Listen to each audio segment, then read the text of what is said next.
Welcome to New Strength. I'm Christina Cook-Lee. New Strength is a daily devotional offering hope and encouragement to people who are trying to get and stay free from depression and or dependency.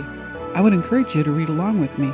If you're viewing directly on YouTube, check the description area below the screen for instructions on how you can. Thanks for joining me. Our topic is keeping yourself clean. The focus, getting your house in order. The scripture, 1 Timothy chapter 4, verse 15. From the New International Version of the Bible. Be diligent in these matters. Give yourself wholly to them, so that everyone may see your progress. It's easy to put things off during times of discouragement. When you're depressed, the act of folding a load of laundry can look like a mountain to climb. It's hard to approach any kind of project that requires much effort because your mind is so absorbed with other matters. When you let things go, the mess only gets bigger.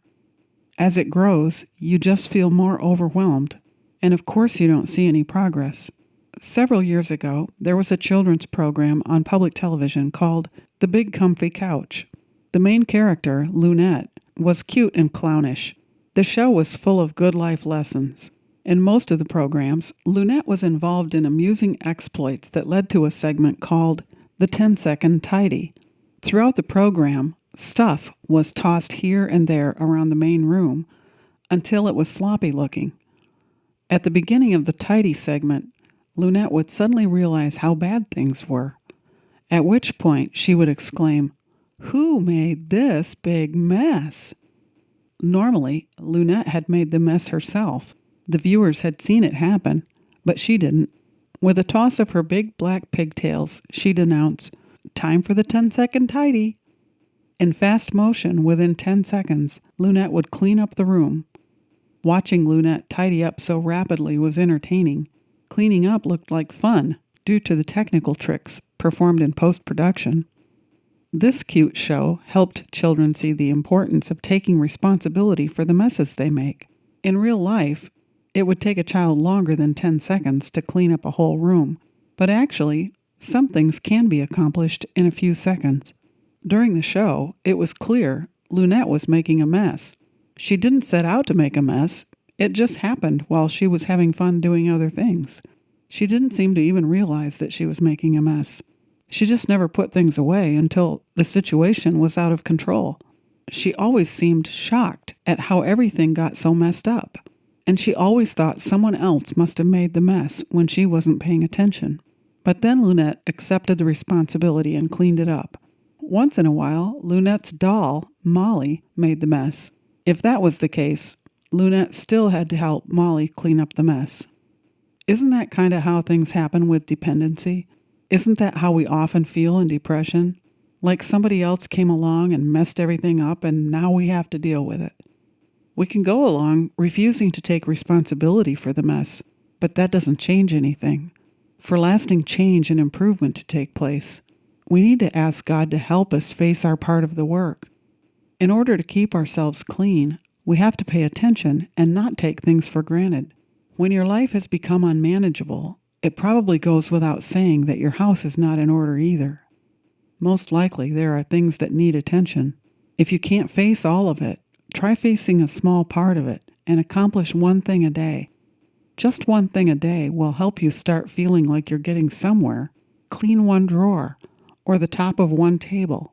If you want to clean a room that seems impossible, try standing in the center of the room and face one corner.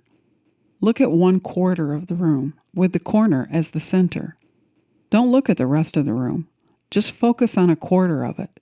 If you are able to get that part clean, then try another 1/4. Just do what you can, but do something. If the kitchen is in chaos and you can't seem to get started, try filling the sink with hot water and put everything that might need soaking into the sink. Let it set and then start at one end of a counter space and work your way across, putting things in place or disposing of trash until the surface is cleared. When you've cleared the counter, the stuff in the sink might be ready to wash and put away. In a nutshell, break a big task down into manageable chunks. Do as much as you can and spend some time admiring your results. Knowing you are prone to distraction during this time, try to make a practice of putting things away more consistently. It might help if you tell yourself that getting your house in order is part of your recovery program. Truthfully, you need to do some meaningful activities that will help you see improvement. Don't use the excuse, "It will just get messed up again."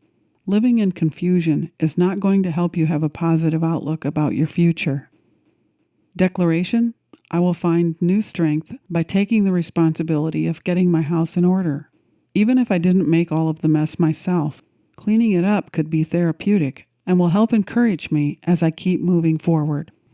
Thanks for taking the time to listen. I would really appreciate it if you would like this segment, and if you wouldn't mind, please share it with someone else who might also benefit from it. And if you haven't already, subscribe to the New Strength Devotional channel on YouTube or on WordPress, and then a link will come to you every day in your email with a segment like this. And if you're already a subscriber, I'll look forward to meeting with you again tomorrow. My prayer is that you will find new strength day by day and endless blessings.